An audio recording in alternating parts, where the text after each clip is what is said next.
move, Davy. Tomorrow's Christmas Eve. I hate Christmas. Davy. It's hard to believe. But Davey and Goliath premiered 60 years ago. In 1972, the Lutheran Church approved something for Sunday morning children's television that should never have been shown.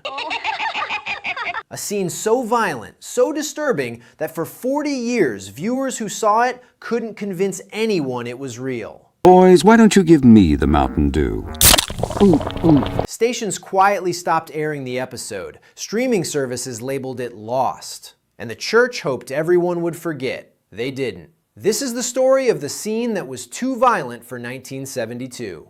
I've made some cookies and tea for you. I can't eat those cookies Sally makes. They're hard as dog biscuits. $1 million ministry. In 1958, Franklin Clark Fry, president of the United Lutheran Church in America, designated $1 million from the church budget to fund a television program for children. $1 million in 1958 is over $10 million today. This wasn't a side project. This was ministry. The church contracted with Art and Ruth Clokey, the creators of Gumby, to produce Davey and Goliath. Scripts were written by children's book author Nancy Moore in consultation with the church. Every episode was reviewed and approved by Lutheran officials before broadcast.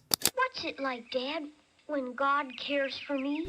The Innocent Beginning. When the show premiered on February 25th, 1961, it was exactly what the church wanted. Sweet, innocent Davey Hansen, voiced by Dick Beals, learned simple lessons about sharing toys, being kind to neighbors, and trusting in God. His talking dog Goliath served as his conscience, gently guiding him toward the right choices. The show was distributed for free to nearly 200 television markets across North America. By 1973, it reached 5.1 million viewers per week. It aired every Sunday morning, often right before families left for church. Parents trusted it, stations loved it, children watched it.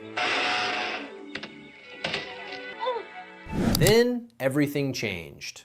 In 1969, the Lutheran Church decided to fund a second series of episodes. But the world was different now. The Vietnam War, civil rights protests, youth rebellion, rising crime. The church wanted Davey to address contemporary social issues: racism, violence, death, integration. John, I want the garbage taken out first. Davy? Why does it always have to be me? Creating rebellious Davey. So they made changes. They aged Davey up from 10 years old to junior high school age. They replaced Dick Beals' innocent voice with Norma Macmillan's more adolescent tone. They changed the opening music from the gentle hymn to a funkier 1970s sound. Most importantly, they changed Davey's personality. The sweet, obedient boy from the 1960s became rebellious, impulsive, and occasionally cruel. The church thought this would make him relatable to 1970s youth. What they didn't realize was that they were creating something they couldn't control. You're to put all of that neatly in the garage. Yes, sir. On the workbench, not all over the floor. Yes, sir. The Delinquent Transformation. The 1970s episodes of Davey and Goliath, funded by the Lutheran Church from 1971 to 1975, didn't just make Davey more relatable. They turned him into what one viewer called a junior high delinquent. Let's look at the crimes of Davey Hansen. Let's paint the water. It'll look like strawberry pop down there. Environmental terrorism. In one episode, Davey deliberately pours paint into a community water well, contaminating the water supply for an entire town. This wasn't an accident. This was intentional destruction of public property that could have poisoned hundreds of people. The episode was meant to teach about consequences, but it did so by first showing children exactly how to commit environmental terrorism. Museum of Natural History. There's an old guy just inside. He might not let dogs in. What's the matter with dogs? Museum destruction. In another episode, Davey climbs on museum exhibits and hangs from a dinosaur's head, risking damage to irreplaceable fossils. Again, not an accident. Deliberate disrespect for property, history, and authority. Hot dog! Davy, please don't say that. Cruelty and cheating. Davey accuses a handicapped child of being dumb to his face. The episode was meant to teach about respecting people with disabilities, but it did so by first modeling cruel, ableist language. Davey cheats on tests in school multiple times. The 1960s Davey would never have considered cheating in the first place. Mother, it's a racer. Davey's going to win the big race tomorrow. The plaid shirt warning. Forum users who grew up watching both eras noticed something strange. One viewer wrote, "It's like Davey turned into a different kid when Norma McMillan started voicing him." Another noticed, "The bad Davey always wore the same picnic tablecloth plaid shirt. You knew when that shirt appeared, something dark was about to happen." The show had inadvertently created a visual warning system. The plaid shirt became a signal that this episode would show Davey at his worst.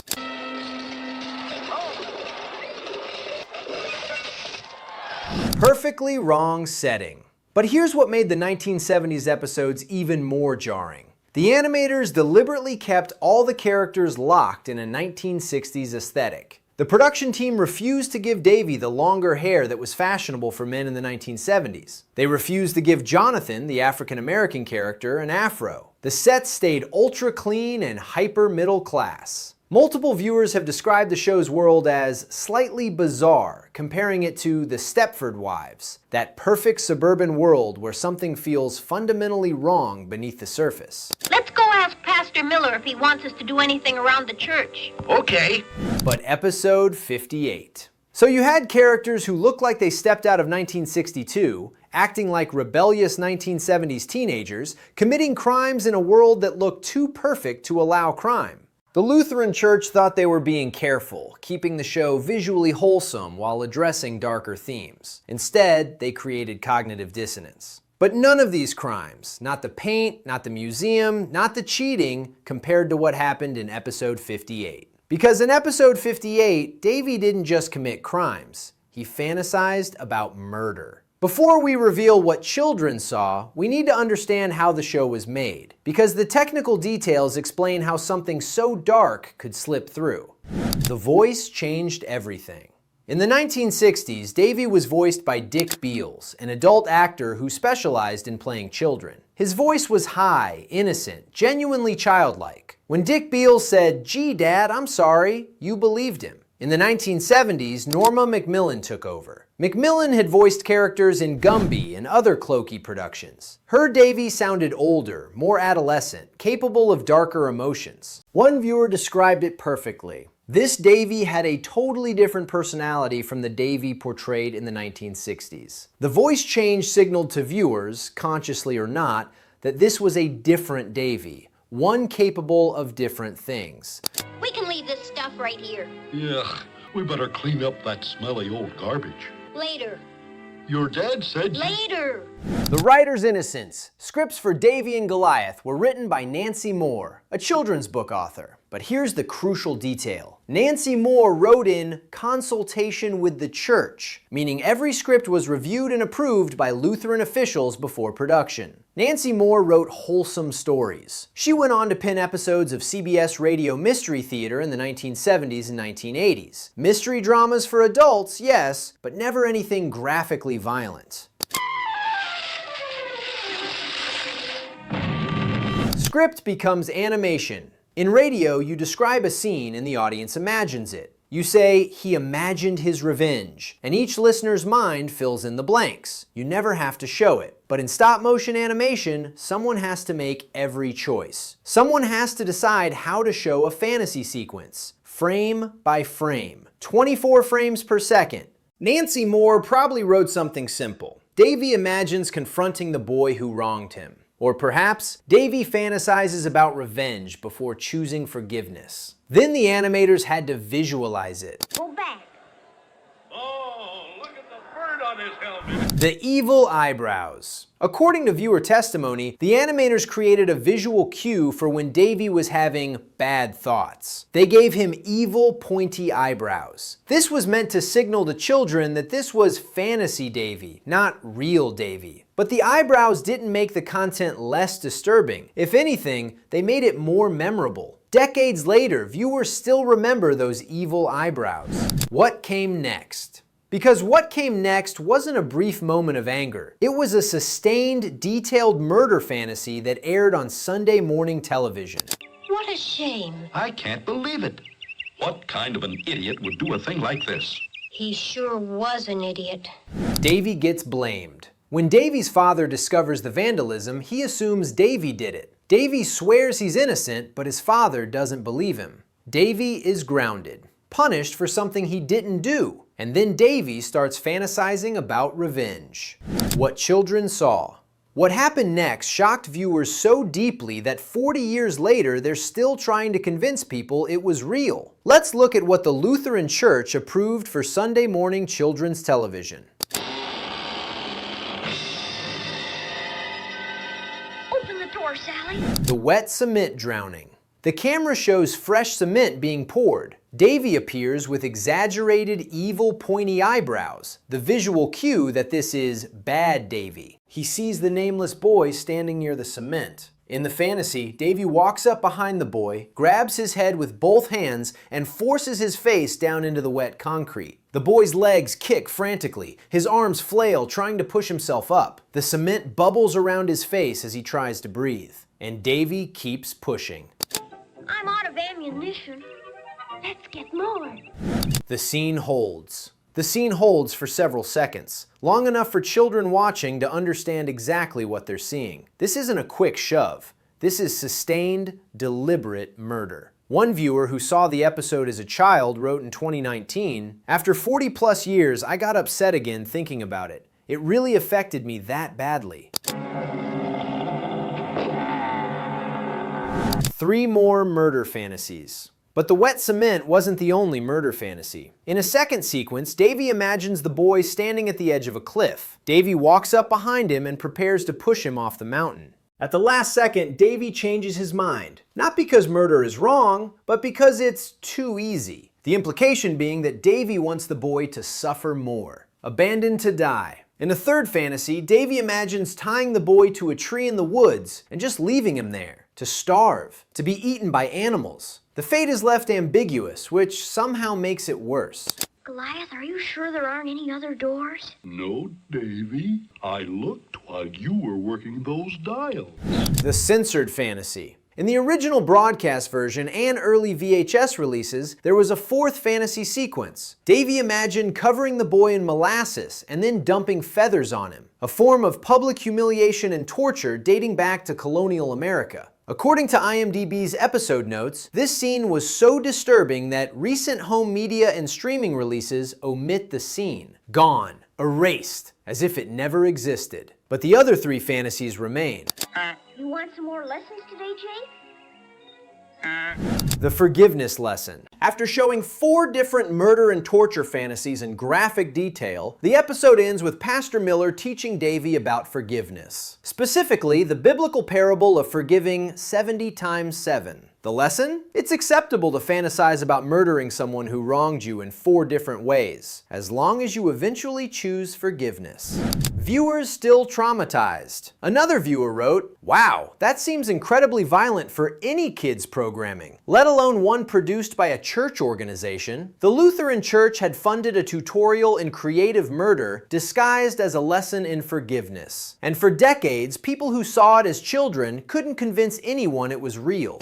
Let's play we're in a time machine. What's that? Let's pretend we're going to take a trip backwards. The writer's tragedy. At approximately 65% into our story, we need to talk about the woman behind the script. Nancy Moore was a children's book author hired by the United Lutheran Church in America in 1960 to write scripts for Davey and Goliath. She wrote wholesome stories. She never wrote horror. She never wrote graphic violence. So how did a children's book author end up writing a scene where Davey drowns a child in wet cement? Here's the heartbreaking answer. She probably didn't. The original script likely described the scene simply. Davey imagines confronting the boy who wronged him. Or perhaps, Davey fantasizes about revenge before choosing forgiveness. Those are reasonable story beats for a lesson about forgiveness. Every good story about forgiveness needs to show why forgiveness is difficult. You have to feel the anger before you can appreciate the decision to let it go.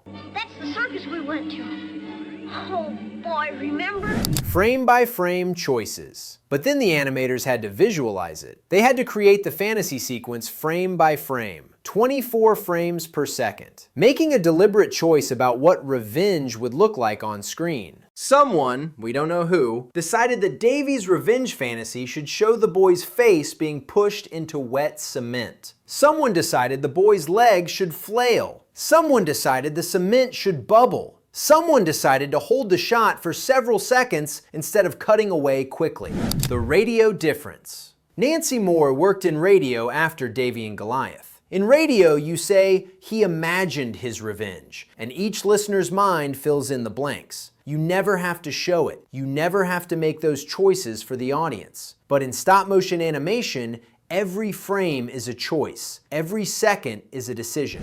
We'll never know. Nancy Moore passed away without ever publicly discussing what's his name. We don't know if she saw the final animated version. We don't know if she was horrified or if she defended it. We don't know if the Lutheran Church consulted her about cutting the molasses and feather sequence from later releases. We don't know at what point in the production process the lesson about forgiveness became a tutorial on creative murder. But I'm still frightened of the dark house. When light became dark. What we know is this: a children's author wrote a story about a boy learning to forgive, and somewhere between her typewriter and the television screen, it became something that would traumatize viewers for 40 years. The tragedy isn't that Nancy Moore wrote violence, it's that she probably didn't, and we'll never know when the light became darkness. Today's Strange Label Today. If you search for What's His Name on streaming platforms, you'll see something strange. It's labeled as a lost episode. Not controversial, not mature content. Lost. But the episode isn't lost. It's available on Apple TV. It streams on various religious networks. You can watch it on YouTube right now. So what does that label really mean? The Silent Burial. For decades after its original broadcast, What's His Name disappeared from regular rotation. Stations that aired Davey and Goliath in the 1980s and 1990s would skip episode 58. DVD compilations in the 2000s didn't include it. VHS releases either omitted it entirely or edited it heavily, cutting the molasses and feather scene but leaving the wet cement drowning intact. The episode didn't vanish because of copyright issues or damaged film. It vanished because stations and the Lutheran Church quietly decided that this episode wasn't appropriate for children's programming. But they couldn't officially ban it. That would draw attention and create controversy. So they just stopped airing it. No press releases, no explanations, just silence. The gaslighting begins. For viewers who saw the episode in the 1970s, this created what we now call a gaslighting effect. They remembered the wet cement scene. They remembered Davey's evil eyebrows and the boy's flailing legs. They remembered being disturbed by what they saw on Sunday morning television. And then they tried to find the episode again, and it wasn't there. Forum searches. Online forums from the 2000s and 2010s are filled with these desperate searches. Does anyone remember the Davey and Goliath episode where he kills a kid? I swear I saw an episode where Davey pushed someone's face in cement. Was this real? Am I crazy, or did Davey fantasize about murder? Dismissive responses. And the responses would be dismissive. You're probably thinking of Moral Oral, the adult parody. Maybe you're confusing Davey with another show. That doesn't sound like something a Christian show would do. One viewer wrote in 2019, "It almost seems like there's a mass conspiracy to keep this episode forgotten. Not conspiracy, embarrassment." It wasn't a conspiracy. It was institutional embarrassment. The Lutheran Church had funded an episode that traumatized children and contradicted everything the show was supposed to represent. They had spent $1 million creating a ministry tool, and one episode had turned it into a source of nightmares. So they buried it. Not through censorship, not through legal action, but through silence. They simply stopped making it available and hoped everyone would forget. Code for shame. The lost episode label is really code for, we wish this didn't exist, but we can't legally pretend it doesn't. And in 2025, you can still watch Davey imagine drowning a child in wet cement. The Lutheran Church just hopes you won't. Not an isolated incident. What's His Name wasn't an anomaly. It was a symptom. The Lutheran Church didn't just lose control of one episode. They lost control of the entire 1970s reboot. The Halloween Mystery. According to Lost Media researchers, an early Halloween-themed episode from the 1970s was pulled by Lutheran backers because Davey's reaction to frightening imagery was deemed too disturbing for a young audience. The episode has never been officially released. Even the Lost Episodes DVD collection from 2009 doesn't include it. Worse than cement. Think about that for a moment. Whatever Davey saw, or did, in that Halloween episode was apparently worse than the wet cement drowning fantasy. Worse than 4 murder fantasies shown in graphic detail. And the church buried it so deep that it genuinely is lost. The underground parody. In 1994, someone created an underground parody by redubbing 14 episodes of Davey and Goliath with profane, sexually explicit dialogue. The parody became known as the "You Dick" dub. Lutheran church members discovered the tapes circulating at universities. Their response? They threw 12 of the 14 tapes into a fire. Only 2 survived. Book burning in 1994. The existence of this offensive dub shows how far the show had fallen. People were so eager to corrupt Davey and Goliath that they created their own profane version. And the church's response was literal book burning in 1994. Loss of control. The Lutheran Church wanted to create a wholesome, controlled message about Christian values. Instead, they created a show that spawned murder fantasies, traumatized children, inspired profane parodies, and required literal fire to contain. The 1970s reboot wasn't just darker, it was out of control. And the wet cement scene was just the most visible evidence of that loss of control. What 1972 teaches 2025? So what does a 1972 murder fantasy teach us about Christian media in 2025? The wet cement scene represents a fundamental problem in faith-based entertainment. The belief that you can teach morality by first showing immorality in graphic detail.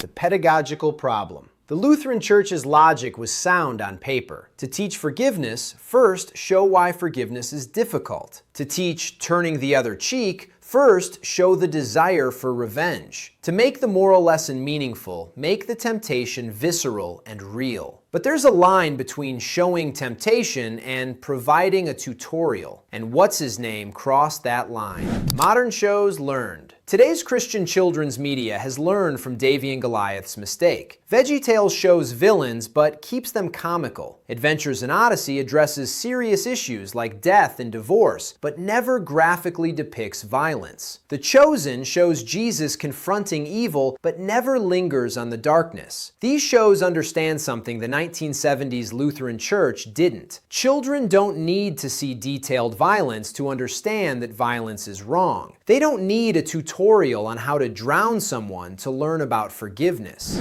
What children actually learned. The Lutheran Church wanted children to learn about biblical forgiveness, about choosing mercy over revenge, about the difficulty of letting go of anger. What children actually learned was that even wholesome Christian programming could betray them, that Sunday morning television wasn't safe, that the talking dog and the friendly boy could transform into something frightening without warning. They remember the violence. 40 years later, adults still remember the wet cement scene. They still describe it with trauma. They still can't believe the Lutheran Church approved it. But they don't remember the lesson about forgiveness. They remember the drowning. They remember the flailing legs. They remember the bubbling cement. They remember Davey's evil eyebrows. The wrong lesson. Maybe that's the real lesson. When you teach morality through graphic violence, children remember the violence and forget the morality. The scene that was supposed to teach children about biblical forgiveness